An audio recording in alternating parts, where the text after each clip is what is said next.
हम सब पैसे का ये खेल तो खेल रहे हैं, लेकिन क्या हम इसके नियम जानते हैं? चलिए उन छिपे हुए फाइनेंशियल रूल्स को समझते हैं जो चुपचाप हमारी जिंदगी चला रहे हैं। एक पल के लिए सोचिए, पूरे महीने की मेहनत और फिर फोन पर वो मैसेज आता है जिसका इंतजार था। सैलरी क्रेडिट हो गई है, 2000 रुपए। दिल खुश हो जाता है ना? लेकिन जैसे ही बैंक बैलेंस चेक करते हैं, सब बदल जाता है। वहां सिर्फ 1456 रुपए दिखते हैं। और बस यहीं से वो सवाल उठता है जो हम सब ने कभी ना कभी खुद से पूछा ही है। सच तो ये है कि कुछ ऐसी अनदेखी ताकतें हैं जो हमारी मेहनत की कमाई का एक हिस्सा हमसे दूर ले जा रही हैं। तो आखिर कौन ले रहा है हमारी मेहनत की कमाई का एक हिस्सा? चलिए मिलते हैं पहली अनदेखी ताकत से, जो हम सबकी जिंदगी का एक अहम हिस्सा है। इसे एक तरह से सभ्यता की कीमत समझिए। हम सब थोड़ा थोड़ा योगदान करते हैं, जिससे सरकार सड़कें बनाती है, स्कूल चलाती है और देश को सुरक्षित रखती है। ये एक जरूरी हिस्सा है। और हाँ, टैक्स कई रूपों में आते हैं। जब हम कमाते हैं तो सरकार इनकम टैक्स लेती है, जब हम कुछ खरीदते हैं तो सेल्स टैक्स लगता है, और जब हम अपने निवेश से पैसा बनता है तो उस पर कैपिटल गेन्स टैक्स लगता है। ये सभी हमारे समाज को चलाने में मदद करते हैं। अब आती है दूसरी अनदेखी ताकत, महंगाई। इसको ऐसे समझिए, जैसे चिप्स का एक पैकेट खरीदा, खोला और वो आधा खाली निकला, और तो और उसकी कीमत भी पिछली बार से ज्यादा है। बस यही है महंगाई, एक ऐसा खामोश चोर जो हमारे पैसे की ताकत को धीरे धीरे कम कर देता है। ये सिर्फ एक नंबर नहीं है, ये खरीदने की शक्ति है जो लगातार घट रही है। महंगाई चुपचाप हमारी बचत को खा जाती है, जिससे हमारे पैसे का मूल्य समय के साथ कम होता जाता है। अब बात करते हैं उन संस्थानों की जो इस पूरे सिस्टम को कंट्रोल करते हैं, मतलब पैसे के असली पहरेदार। हम अक्सर सोचते हैं कि बैंक हमारे पैसे को किसी तिजोरी में बंद करके रखते हैं, लेकिन सच तो ये है कि वो हमारे पैसे को काम पर लगाते हैं। जब हम पैसा जमा करते हैं तो बैंक उसका एक छोटा सा हिस्सा अपने पास रखकर बाकी पैसा दूसरों को लोन पर दे देता है और इसी प्रक्रिया में मुनाफा कमाता है। तो सबसे अहम बात यह है कि पैसा एक जगह पड़ा नहीं रहता। बैंक हमारे पैसे का इस्तेमाल करके और पैसा बना रहा है, और वो जो हमें थोड़ा सा ब्याज मिलता है ना, वो उनकी कमाई का बस एक छोटा सा हिस्सा होता है। अब आता है क्रेडिट स्कोर। इसे अपनी फाइनेंशियल रेप्यूटेशन का स्कोर समझिए।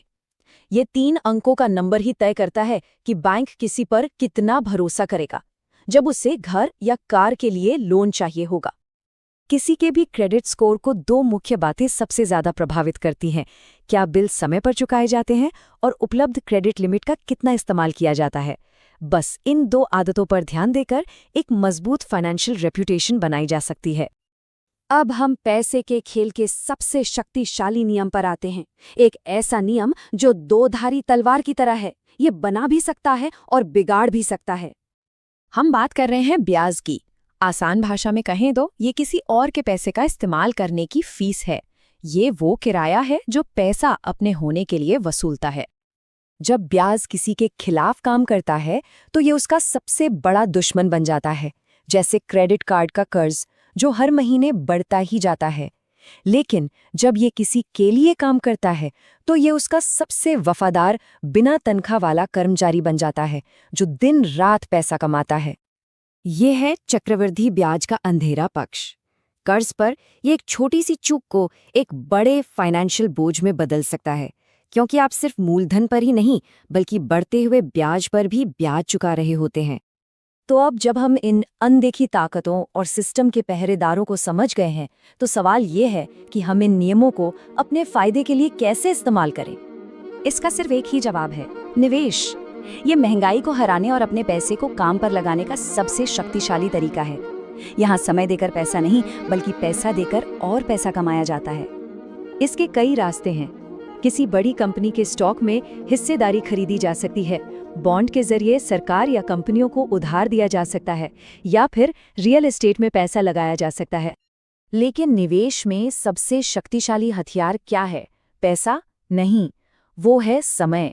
जी हाँ, जो जितनी जल्दी शुरुआत करता है, चक्रवृद्धि ब्याज का जादू उसे उतना ही अमीर बनाता है। समय ही सबसे बड़ा सहयोगी है। तो इस खेल का सबसे बड़ा नियम यही है: दौलत दिनों में नहीं बल्कि दशकों में बनती है। और इसके लिए सबसे जरूरी चीज पैसा नहीं बल्कि समय है। अक्सर लोग बाजार के उतार चढ़ाव से डरते हैं, लेकिन असली जोखिम कुछ ना करना है, क्योंकि महंगाई नाम का वो खामोश चोर धीरे धीरे हमारे भविष्य की बचत को चुरा रहा है।